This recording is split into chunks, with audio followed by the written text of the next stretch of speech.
Welcome to the Salmon Runs YouTube. Enjoy the video.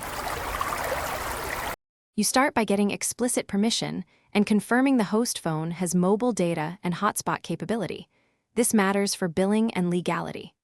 Once done, plug in a cable or enable Wi-Fi and Bluetooth on both devices and open the host's hotspot or personal hotspot settings.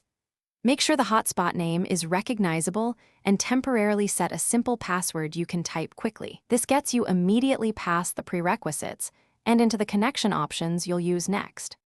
Now you actually connect. If you want the fastest, use USB tethering. Once connected, enable USB tethering on the host and accept prompts on the client. If using Wi-Fi, pick the correct SSID and enter the hotspot password. Choose 5 GHz for speed or 4 GHz for range and limit concurrent devices to save data. If Bluetooth is needed, pair both phones, trust the connection, and enable Bluetooth tethering on the host. Make sure data roaming and carrier restrictions are off. You finish by verifying the client can browse and loading a page or running a quick speed test. This confirms both connectivity and expected performance. To optimize, lower screen brightness, disable background sync, and limit streaming to reduce data use. Once stable, monitor remaining data in the host settings or carrier app so you don't hit caps.